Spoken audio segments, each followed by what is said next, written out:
ବର୍ଷା ଦିନେ ହେଉଥିବା ପନିପରିବା ଭିତରୁ ଜହ୍ନି ଅନ୍ୟତମ। ଆପଣ ଦେଖିବେ କଖାରୁ, ଜହ୍ନି, କାକୁଡ଼ି ଏସବୁ ବର୍ଷା ଦିନେ ଖାଇବାରେ ଯେଉଁ ମଜା ଅଛି ସେ ସାରା ବର୍ଷରେ ମିଳେନି।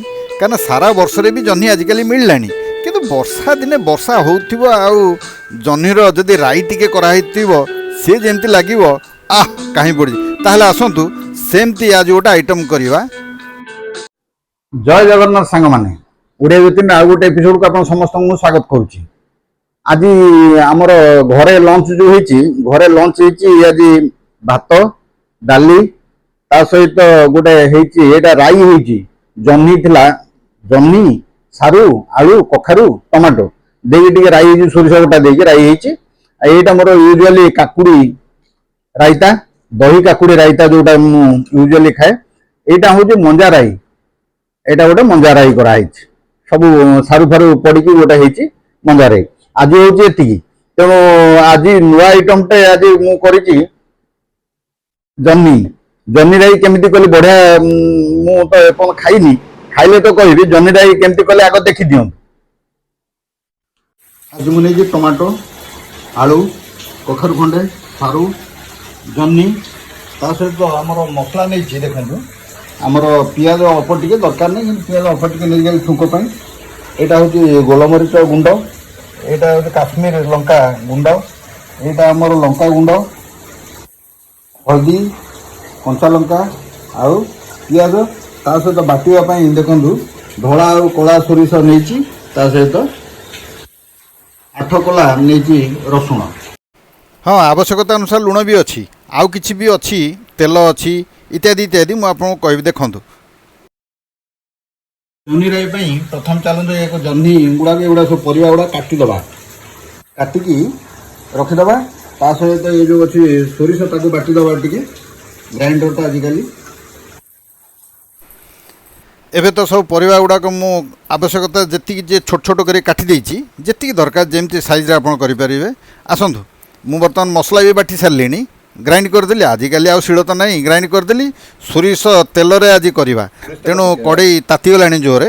ବର୍ତ୍ତମାନ ସୋରିଷ ତେଲ ପକାଇବା। ସୋରିଷ ତେଲକୁ ଭଲକରି ତାତିବାକୁ ଦେବା। ମୁଁ ଏକଦମ କମ୍ ସୋରିଷ ତେଲରେ କରୁଛି। ଦେଖନ୍ତୁ ମୋର ରୋଷେଇ ଗୁଡ଼ାକ ଏକଦମ କମ୍ ସୋରିଷ ତେଲରେ କରାଯାଏ। ତେଣୁ ସୋରିଷ ତେଲ ଯେତେବେଳେ ଗରମ ହେଇଗଲା, ତାପରେ ଆମେ ପଞ୍ଚ ଫୁଟଣ ଟିକେ ପକାଇବା। ପଞ୍ଚ ଫୁଟଣ ଠୁକ୍ ଠୁକ୍ ଠୁକ୍ ଠୁକ୍ ହେଇ ଫୁଟିବ। ଦେଖନ୍ତୁ ବଢ଼ିଆ ଲାଗେ ମୋତେ, ସେ ଫୁଟିଲା ବେଳେ ଯେଉଁ ବାସ୍ନାଟା ବଢ଼ିଆ ଆସେ।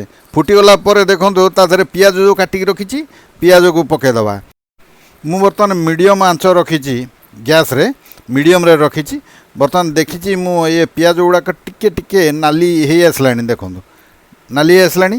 ବର୍ତ୍ତମାନ ମୁଁ ପରିବା ସବୁ କାଟିକି କେମିତି ରଖିଛି ଦେଖନ୍ତୁ। ଇଏ ହେଉଛି ଜହ୍ନି, ଏଇଟା କଖାରୁ, ଆମର ଏଇଟା ହେଉଛି ସାରୁ, ମୋଟି ଆଳୁ। ମୁଁ ଆଳୁ ବେଶୀ ଖାଏନି, ସେଥିପାଇଁ ପକାଉଛି। ସବୁକୁ ଆଉ ଆଧରେ ପକାଇଦେବା। ସବୁ ପରିବା ପକାଇକି ଟିକେ ଘାଣ୍ଟି ଦେବା। ଘାଣ୍ଟି ଦେଲେ କ'ଣ ହେବ ନା ଇଏ ମିଶିଯିବ। ତା ସହିତ ବର୍ତ୍ତମାନ ତାକୁ ଘୋଡ଼େଇ ଦେବା କିଛି ସମୟ। ଘୋଡ଼େଇ ଦେଲେ ଜହ୍ନି ହେଉଛି ଗୋଟେ ପରିବା, ଯାହା କହନ୍ତି ପାଣି ପରିବା ବୋଲି କହନ୍ତି। ତାକୁ ଯଦି ଘୋଡ଼େଇ ଦେବେ ତା ଦେହରୁ ପାଣି ଅଂଶ ଯେଉଁ ଅଛି ସେଇଟା ବାହାରିବ। ବର୍ତ୍ତମାନ ଏଗୁଡ଼ା ସବୁ ପକାଇଦେବା, ଯେଉଁଟା ଶୁଖିଲା ସବୁ ଆମେ ରଖିଛେ ହଳଦୀ, ଏଗୁଡ଼ା ସବୁ ବର୍ତ୍ତମାନ ପକାଇଦେବା। ଦେଖିଲି ଜହ୍ନିରୁ ପାଣି ବାହାରି ଆସିଲାଣି, ସେଥିପାଇଁ ମୁଁ ଶୁଖିଲା ଯେତିକ ଥିଲା ମସଲା ସବୁଗୁଡ଼ା ତା ଦେହରେ ପକାଇଦେଲି। ପକାଇ ଦେଇକି ଟିକେ ପାଣି ପକାଇବା ପୂର୍ବରୁ ଟିକେ ଆବଶ୍ୟକତା ଯେତିକି ଆପଣ ସ୍ୱାଦ ଅନୁସାରେ ଲୁଣ ଟିକେ ପକାଇଲି। ଲୁଣ ପକାଇଲା ପରେ ତାପରେ ଆମେ କ'ଣ କରିବା, ଟିକେ ଘାଣ୍ଟି ଦେବା। ଘାଣ୍ଟି ଦେଇକି ଆମେ ଯେଉଁ ବାଟଣ ବାଟିଥିଲେ ସୋରିଷ ବଟାକୁ ଦେଇଦେବା। ସୋରିଷ ବଟା ଦେଲେ ସୋରିଷ ଟିକେ ଶୁଖିଲା ହେଇଯାଇଛି, ତେଣୁ ମୁଁ ତା ଦେହରେ ପାଣି ଟିକେ ଦେଲି। ସେ ଯେଉଁ ଅଛି ଜାର୍ରେ ରହିଛି ଯେଉଁ ବାଟଣ ହେଇଥିଲା, ତା ଦେହରେ ବି ପାଣି ଦେଇକି ୟା ଦେହରେ ଆପଣମାନେ ଦେଇପାରିବେ। ମୁଁ ବି ଦେଲି, ଆପଣଙ୍କୁ ଦେଖାଇ ପାରିନି, କିନ୍ତୁ ଦେଇଛି ତାକୁ ଧୋଇକି। ସେ ଜାର୍ଟାକୁ ଧୋଇକି ୟା ଦେହରେ ପାଣି ତକ ଢାଳିଦେଲି। ତାପରେ ଦେଖନ୍ତୁ ଘୋଡ଼େଇ ଦେବା। ବର୍ତ୍ତମାନ ଘୋଡ଼େଇକି କିଛି ସମୟ ଛାଡ଼ିଦେବା, ପ୍ରାୟ ସିଝିବା ପର୍ଯ୍ୟନ୍ତ ଛାଡ଼ିଦେବା। ଆଳୁ ଗୁଡ଼ା ପଡ଼ିଛି, ଆଳୁ ସାରୁ ଗୁଡ଼ା ପଡ଼ିଛି, ତାକୁ ଛାଡ଼ିଦେବା ସିଝିବା ପାଇଁ। ତାକୁ ବର୍ତ୍ତମାନ ଭାଇ ମୁଁ କିଛି ସମୟ ବର୍ତ୍ତମାନ ଘାଣ୍ଟିଲା ପରେ ତାକୁ ଘୋଡ଼େଇକି ଛାଡ଼ିଦେବି। କାହିଁକିନା ମୁଁ ବର୍ତ୍ତମାନ ଦେଖୁଥିଲି ଇଏ ଭଲ ଭାବରେ ସିଝି ନାହିଁ, ସିଝିବା ପାଇଁ ଆଉ ଟିକେ ସମୟ ଲାଗିବ। ସେଥିପାଇଁ ତା'ର ଘୋଡ଼ଣୀ ଯେଉଁ ଅଛି ଘୋଡ଼ଣୀ ଦେଇଦେବା, ଆଉ ସିଝିବାକୁ ଛାଡ଼ିଦେବା। ବର୍ତ୍ତମାନ ଆମର ଜହ୍ନି ରାଇ ପୁରା ରେଡ଼ି ହେଇଯାଇଛି। ଦେଖନ୍ତୁ ପାଣି ମରିଗଲାଣି। ବାଃ, ଅତି ସୁନ୍ଦର ତ ଦେଖାଯାଉଛି। ଯେମିତି ରାଇ ହେବା କଥା। ହଁ ମୁଁ ୟା ଦେହରେ ବଡ଼ି ପକାଇ ପାରିନି, କାହିଁକିନା ଆପଣଙ୍କ ପାଖେ ଯଦି ବଡ଼ି ଥିବ ଭାଜିକି ଆପଣ ବଡ଼ି ପକାଇବେ, ଏ ଯେଉଁ ପାଣି ଗୁଡ଼ା ସିଏ ବି ଶୋଷି ନେବ, ଶୁଖିଲା ହେଇଯିବ, ବଢ଼ିଆ ଲାଗିବ। ଦେଖନ୍ତୁ କେଡ଼େ ସୁନ୍ଦର ହେଇଛି। ମୋ ପାଖେ ଯେହେତୁ ବଡ଼ି ନଥିଲା ମୁଁ ପକାଇନି, କିନ୍ତୁ ସେମିତି ବି ବହୁତ ବଢ଼ିଆ ଲାଗୁଛି। ଦେଖୁଛନ୍ତି ତ କେତେ ସୁନ୍ଦର ହେଇଛି। ଚାଲନ୍ତୁ ଇଏକୁ ନେଇକି ଆମେ ଆଜି ଭାତ ଖାଇବା। ଜହ୍ନି ରାଇଟି ଆମର ଲଞ୍ଚରେ ଯେହେତୁ କରାହେଇଛି ସେଥିପାଇଁ ଭାତ ସହିତ ଖିଆ ହେବ। ଦେଖନ୍ତୁ ଇଏ ମଞ୍ଜା ରାଇ, ଏଇଟା ମୁଁ କରିନି, କାଲିର ଥିଲା।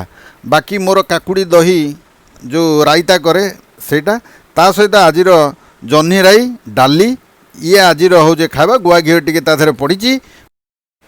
ଉଷୁନା ଭାତରେ ଗୁଆ ଘିଅ ତା ସହିତ ଇଏ ରାଇ, ଭାଇ ଆଜି ଖାଇବା ତ ଜମିଗଲା। ତଥାପି ଟେଷ୍ଟ କରି ଦେଖିବା। ବାହାରେ ବର୍ଷା ଚାଲିଛି ସେଥିପାଇଁ ବାହାରକୁ ତ ଯାଇ ହେଲାନି। ଆଜି ଘରେ ମୋର ଲଞ୍ଚ। ଜହ୍ନି ରାଇ ଦେଖିଲେ, ଆପଣ ତ ଦେଖିଲେ ଜହ୍ନି ରାଇ। ବର୍ତ୍ତମାନ ଟେଷ୍ଟ କରିବା। ରୋଷେଇ ତ ହେଇଗଲା, ଟେଷ୍ଟ କେମିତି କରିବା ଦେଖିବା କେମିତି ହେଇଛି।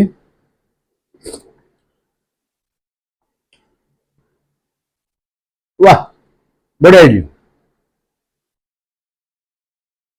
वाह भाई न खाया लोक डबल मागिक खाइब। जहनी एमती हुए मु कहले हेनी।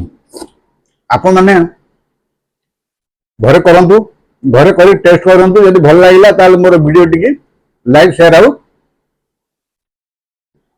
सब्सक्राइब करेंगे। जो मैंने नुआ देखुछन सब्सक्राइब करेंगे। पुराना लोक सब्सक्राइब करा दरकार नहीं। पुराना बंधु मानक मु धन्यवाद दूची, आपण मैंने सब्सक्राइब करिसंती। तेणु एमती घरे करी खांतु, आ मजार रुहंतु, आनंद रुहंतु। भगवान आपको सुख शांति निरोगी जीवन दिंतु। मु तो बर्तमान खाइबी, मेडिसिन खाइबी, आ रेस्ट नेबी टिके। आपण मैंने भी खाइकी रेस्ट नियंतु। पुन देखा आ गोटे एपिसोड रे, आ गोटे वीडियो रे। मु एबे भाबीची आपण मानक पई आउ घरे जो प्रकार करी से गुड़ा आपको केवल देखी घरे मु कौन खाऊँ कौन ना। आ बाहर एत खाइला बेलू देह खराब हो जाऊँगी। तेणु घरे जहाँ करेंगे आपण मानक देखी। मुझे भावुँ आपण मैंने जो सपोर्ट मत दे चलती निश्चय आपण मैंने देवे। ताहले आज रही। जय हिंद, जय जगन्नाथ।